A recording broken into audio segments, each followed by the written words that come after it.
Bienvenidos de nuevo. En esta ocasión vamos a proporcionar la definición formal de probabilidad a través de los axiomas de Kolmogorov. La definición formal de Kolmogorov data de 1933, con lo que se puede decir que es un concepto relativamente nuevo. Sin embargo, se vienen calculando probabilidades desde tiempos inmemoriales. Veremos algunas definiciones clásicas de probabilidad y, sobre todo, cuándo y cómo se pueden utilizar. Como os he comentado, vamos a comenzar, antes de dar la definición formal de probabilidad, con algunas definiciones clásicas. Comenzaremos con el concepto de frecuencia relativa asociada a un suceso A, como el número de veces que ha ocurrido ese suceso, n sub a, entre el número de veces total que se ha repetido ese suceso, n. La definición frecuentista de probabilidad se basa en el hecho de considerar que si una situación se ha repetido en el pasado muchísimas veces, lo más natural es que vuelva a suceder en el futuro y, por tanto, el concepto de probabilidad como frecuencia relativa se define como el límite, cuando n tiende a infinito, de esa frecuencia, es decir, el número en el que se estabiliza el cociente de la frecuencia relativa. En este ejemplo vamos a simular el procedimiento de asignación de probabilidades utilizando la ley frecuentista de probabilidad. Para ello vamos a simular el lanzamiento de una moneda que en este caso no es una moneda perfecta. Vamos a asignar inicialmente el valor de probabilidad 0,6 para obtener cara y vamos a lanzar una vez la moneda. En este caso la moneda ha salido cara, con lo cual la frecuencia relativa asociada al suceso cara es 1. Si volvemos a tirar la moneda, vuelve a salir cara, probabilidad frecuencia relativa aún es 1, y en la siguiente realización del experimento ya ha salido una, con lo cual la frecuencia relativa asociada a cara ha disminuido. Podemos ir tirando esa moneda sucesivamente. Estamos viendo cómo la frecuencia relativa va cambiando y va girando en torno al valor asignado 0,6. Si lanzamos un número determinado de veces, por ejemplo 10 veces nuestra moneda, vamos viendo cómo va cambiando esa frecuencia relativa para que finalmente empiece a estabilizarse en torno al valor 0,6. Vamos a ejecutar completamente el lanzamiento de la moneda y podemos visualizar cómo efectivamente ese valor de frecuencia relativa, cuando lancemos muchas veces esa moneda, cada vez más se va pareciendo al valor 0,6, con lo cual finalmente podemos decir que el límite de esa frecuencia es 0,6 y sería el valor de probabilidad que se le asignaría a través de la ley de frecuentista.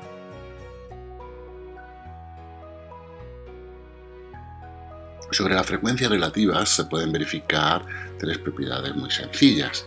La primera, que la frecuencia relativa del espacio muestral es 1, es una operación casi trivial, que la frecuencia relativa es un número comprendido entre 0 y 1, también es una cuestión trivial, simplemente dándose cuenta de que es un cociente de números positivos y siempre el denominador va a ser mayor que el numerador.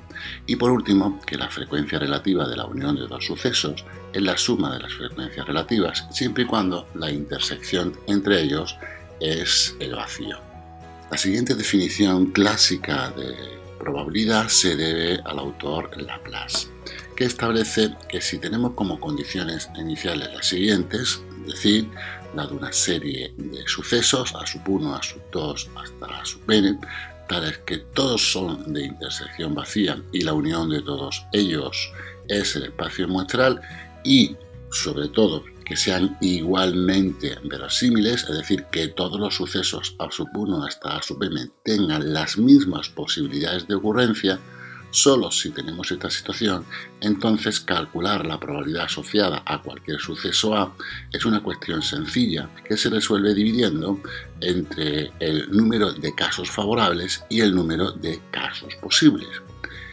Esta definición de Laplace hace referencia a la componente simétrica física del experimento con el que estamos trabajando. Es decir, en este punto es cuando debemos de decir que si una moneda es perfecta, es decir, las dos caras de la moneda tienen las mismas posibilidades de ocurrir, entonces la probabilidad de obtener cara al lanzar una moneda es justamente 1 entre 2 casos posibles, 1/2. En cualquier otra situación, esta regla ya no se podría aplicar, es decir, en el momento en que la moneda ya no sea perfecta, esa componente simétrica no se dé, no podríamos utilizar esta definición de Laplace. Ambas definiciones son válidas y factibles y además compatibles entre sí. Es decir, que si tenemos las condiciones de Laplace y aplicamos la relación frecuentista de probabilidad, obtendríamos el mismo resultado.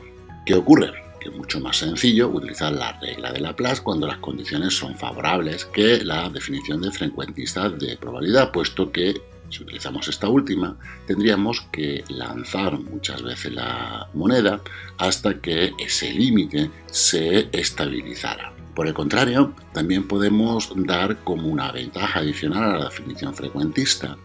Si la moneda ya no fuera perfecta, tendríamos la posibilidad de calcular o obtener la probabilidad de obtener una cara en esa moneda trucada, simplemente lanzando muchas veces esa moneda. De esa manera obtendríamos un valor de probabilidad. Y no podríamos utilizar, en este caso, la definición de Laplace. Ya en la sección anterior se establecieron las bases necesarias para poder definir de manera formal el concepto de función de probabilidad, que se establece por el estadístico ruso Kolmogorov en el año 1933. Dice lo siguiente: sea P una función cualquiera cuyo espacio origen es el álgebra de sucesos asociada a un determinado experimento aleatorio y cuya imagen es el conjunto cerrado 0,1, tal que a cada suceso el álgebra le asigna un valor P de A en el intervalo 0,1. Si se verifican estas tres propiedades, estos tres axiomas, llamados axiomas de Kolmogorov, que son que la probabilidad del espacio muestral sea 1, que la probabilidad de cualquier suceso sea un número mayor o igual que 0 y que la probabilidad de la unión de dos sucesos es la suma de las probabilidades de los sucesos individuales siempre y cuando la intersección sea vacía. Cualquier función que verifique estos tres axiomas se considera que es una función de probabilidad. Y a la terna formada por el espacio muestral, el álgebra asociada y la función P asociada a este álgebra se le llama espacio de probabilidad. Veamos un ejemplo. Consideremos el caso de que se lanza una moneda perfecta. El espacio muestral asociado, omega, estará formada por los resultados posibles de este experimento, que son cara y cruz. El álgebra de sucesos asociada estaría formada por todos los subconjuntos del espacio muestral, en este caso el vacío suceso imposible, el propio espacio muestral o suceso seguro, el suceso obtener cara y el suceso obtener cruz. Este conjunto es cerrado para la unión y complementación de sucesos, lo cual se puede probar de una manera sencilla. Sobre la dupla formada por el espacio muestral y el álgebra que acabamos de definir, vamos a definir la siguiente función. Una función P tal que al suceso imposible se le asigna el valor 0, al suceso seguro se le asigna el valor 1, al suceso obtener cara se le asigna probabilidad medio y al suceso obtener cruz se le asigna un valor de probabilidad también de 1. Esta función P fácilmente se puede verificar que cumple las condiciones de los axiomas de Kolmogorov y por tanto a la terna formada por el espacio muestral, el álgebra de suceso y la función que acabamos de escribir P constituye un espacio de probabilidad. A partir de esta función de probabilidad y de esta definición axiomática, recordemos que un axioma es una proposición o una aseveración que se considera lo suficientemente trivial como para no ser demostrada, se construye absolutamente toda la teoría de probabilidad. Todo lo conocido hoy de probabilidad nace a partir de esta definición. Como cualquier teoría, empezamos demostrando algunas conclusiones sencillas, algunas consecuencias sencillas iniciales y a partir de ahí, basándonos unas en otras, se va construyendo toda la teoría. Por ejemplo, unas consecuencias sencillas de estos axiomas son, por ejemplo, que si un subconjunto A está contenido en otro subconjunto B, entonces la probabilidad de A es un número menor o igual que la probabilidad de B. Demostrar esta consecuencia es muy sencilla, puesto que si A es un subconjunto de B, podemos expresar B como la unión entre A y la intersección entre A complementario y B. Aplicando el axioma tercero de Kolmogorov, podemos decir que como esos dos sucesos son de intersección vacía, la probabilidad de B es la suma de ellos dos. Y aplicando ahora el axioma 2, como la probabilidad de cualquier suceso es un número mayor o igual que 0, se tiene directamente que la probabilidad de B es mayor o igual que la probabilidad de A. Por ejemplo, que la probabilidad de cualquier suceso es un número menor o igual que 1 también se podría demostrar fácilmente simplemente considerando que cualquier conjunto es un subconjunto del espacio muestral y por tanto, aplicando la propiedad demostrada anteriormente, la probabilidad de A es menor o igual que la probabilidad del espacio seguro, del conjunto seguro, que es 1 por el axioma primero. Y por último, la probabilidad del suceso complementario se puede obtener como 1 menos la probabilidad de A. Para ello basta darse cuenta que la unión entre A y su complementario es todo el espacio muestral, por tanto, aplicando la primera de las propiedades anteriores, la probabilidad de esa suma, puesto que los dos sucesos son incompatibles, y por tanto, aplicando el axioma de Kolmogorov, la probabilidad de la unión de estos dos es la probabilidad del suceso seguro, que vale 1 y por tanto queda demostrado. Continuamos con la llamada ley aditiva de probabilidades. Son leyes que simplemente intentan ampliar los axiomas de Kolmogorov, no como tales, sino como propiedades deducidas.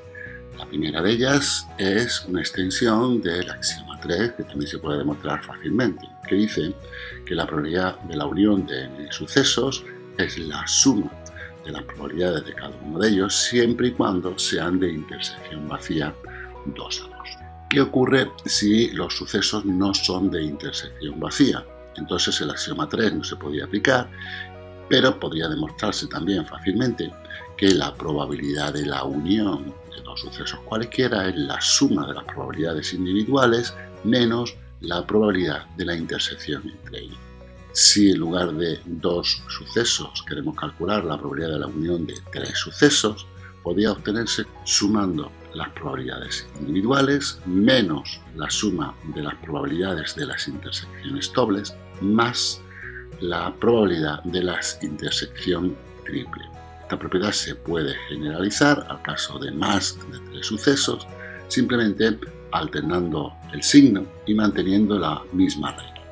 La probabilidad de la unión de cualquier número de sucesos es la suma de las probabilidades individuales menos la suma de las probabilidades de las intersecciones dobles más la suma de las probabilidades de las intersecciones triples menos la suma de las probabilidades de intersecciones cuádruples, etc. Y por último, simplemente comentar una regla llamada de Bonferroni, que afirma que la probabilidad de la unión de cualquier tipo de sucesos es un número siempre más pequeño o igual que la suma de las probabilidades individuales. Veamos un ejemplo. Supongamos un espacio muestral formado por 12 sucesos elementales y 3 sucesos compuestos, A, B y C. Podemos preguntarnos cuál sería la probabilidad de la unión de estos dos sucesos, A y B. Para ello basta observar cuántos elementos hay en A y en B, contar y dividir por el número total de elementos del espacio muestral. Estaríamos utilizando la regla de Laplace, suponiendo que todos los sucesos elementales son equiparables. Serían 8 elementos de la unión, entre los 12 del espacio muestral la probabilidad sería 8 partido 12, 2 tercios. Podemos también utilizar la ley frecuencista de probabilidad para realizar este mismo cálculo. La probabilidad de cada uno de los sucesos individuales A, B y C sería sencilla de calcular, simplemente contando números de casos favorables partido número de casos posibles, tanto para A, para B y también para la intersección entre A y B. caso sería 2 partido 12, un sexto. La probabilidad de la unión sería la probabilidad de A más la probabilidad de B menos la probabilidad de la intersección. Simplemente sustituyendo obtenemos, como no podría ser de otra forma, el mismo valor que el obtenido con anterioridad.